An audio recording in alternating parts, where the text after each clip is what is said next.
नमस्कार। मैं रितेश पाठक एक बार पुनः अपने चैनल में सुंदरकांड की श्रृंखला लेकर प्रस्तुत हुआ हूँ। लंबे अंतराल के पश्चात हम फिर से सुंदरकांड का पठन एवं श्रवण करेंगे। तो आइए पाठ प्रारंभ करते हैं। मंगल भवन अमंगल हारी, द्रवहु सुदशरथ अजिर बिहारी। त्रिजटासन बोली कर जोरी, मातु विपत्ति संगिनी तै मोरी। तजौ देह करु बेगी उपाई, दुसह बिरहु अब नहीं सही जाई। आनी काठ रचु चिता बनाई, मातु अनल पुनि देहु लगाई। सत्य करहि मम प्रीति सयानी, सुनय को श्रवण सूल समबानी। सुनत बचन पद गहि समुझायसी, प्रभु प्रताप बल सुजसु सुनायसी। निसनानल मिली सुन सुकुमारी, अस कहि सो निज भवन सिधारी। कह सीता विधि भा प्रतिकूला, मिलहि न पावक मिटहि न सूला। देखत प्रगट गगन अंगारा, अवनि नावत एक उतारा। पावक मैं शशि स्रवत नागी, मानहु मोहि जानी हथ भागी। सुनहि विनय मम बिटप अशोका, सत्य नाम करु हरु मम शोका। नूतन किसलय अनल समाना, देखी अगिन जनि करई निदाना। देखी परम बिरहा कुल सीता, सोछन कपिहि कलप समबीता। मंगल भवन अमंगल हारी, द्रवहु सुदशरथ अजिर बिहारी। कपि करि हृदय विचार दीन्हि, मुद्रिका डारि तब जनु अशोक अंगार दीन्हि। हर्ष उठि कर गयो मंगल भवन अमंगल हारी, द्रवहु सुदशरथ अजिर बिहारी। तब देखी मुद्रिका मनोहर, राम नाम अंकित अति सुंदर। चकित चितव मुदरी पहिचानी, हर्ष विषाद हृदय अकुलानी। जीति को सकई अजय रघुराई, माया ते अस रच नहीं जाई।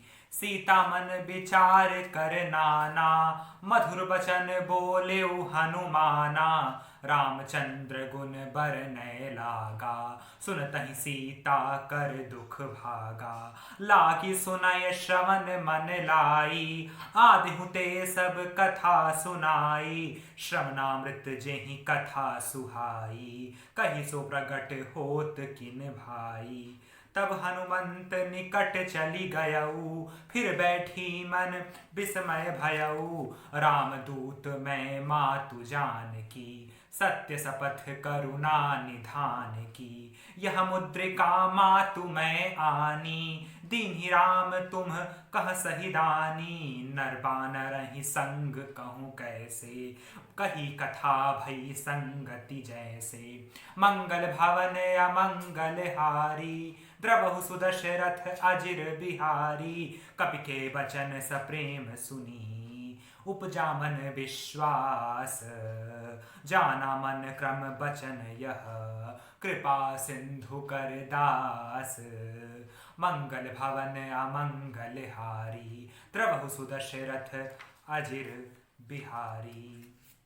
अर्थात सीता जी हाथ जोड़कर त्रिजटा से बोली, हे माता, तू मेरी विपत्ति की संगिनी है। जल्दी कोई ऐसा उपाय कर जिसमें मैं शरीर छोड़ सकूं। विरह असह्य हो चला है, अब यह सहा नहीं जाता। काठ लगाकर चिता बना के सजा दे।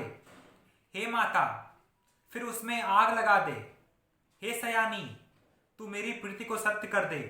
रावण की शूल के समान दुख देने वाली वाणी कानों से कौन सुने।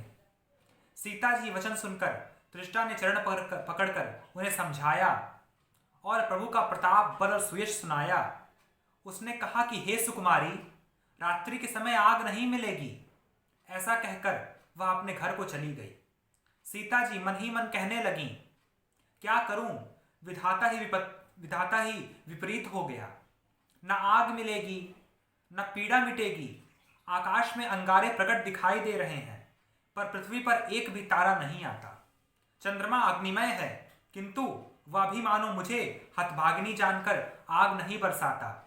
हे अशोक वृक्ष, मेरी विनती सुन, मेरा शोक हर ले और अपना अशोक नाम सत्य कर। तेरे नए नए कोमल पत्ते अग्नि के समान हैं। अग्नि दे, विरह रोग का अंत कर, अर्थात विरह रोगों को बढ़ाकर सीमा तक ना पहुंचा। सीता जी को विरह से परम व्याकुल देखकर वह क्षण हनुमान जी का कल्प के समान बीत रहा था। तब हनुमान जी ने हृदय में विचार कर सीता जी के सामने अंगूठी डाल दी। मानो आकाश ने अंगारा दे दिया। यह समझकर सीता जी ने हर्षित होकर उठाकर उसे हाथ में ले लिया। तब उन्होंने राम नाम से अंकित अत्यंत सुंदर एवं मनोहर अंगूठी देखी। अंगूठी को पहचान कर सीता जी आश्चर्यचकित होकर उसे देखने लगी और हर्ष के साथ विषाद से हृदय में अकुला उठी।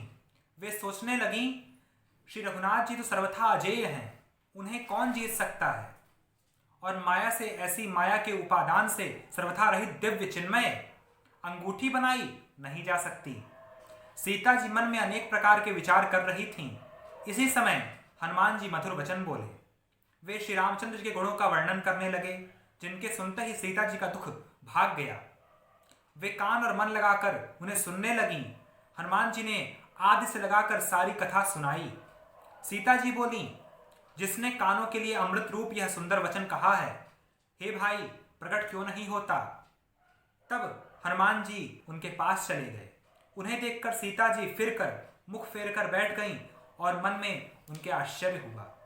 हनुमान जी ने कहा, हे माता जानकी, मैं श्री राम जी का दूत हूं, करुणा विधान की सच्ची शपथ खाता हूं।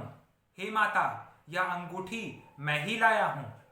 श्री राम जी ने मुझे आपके लिए यह सहीदानी, निशानी या पहचान दी है। सीता जी ने पूछा, नर और वानर का संग कैसे हुआ। तब हनुमान जी ने जैसे संग हुआ था वह सब कथा कही।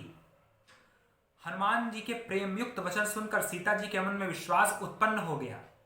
उन्होंने जान लिया कि यह मन, वचन और कर्म से कृपा सागर रघुनाथ जी का दास ही है। आगे हम मंगलवार को अगला एपिसोड फिर से पाठ करेंगे। तब तक के लिए धन्यवाद। नमस्कार। जय श्री राम।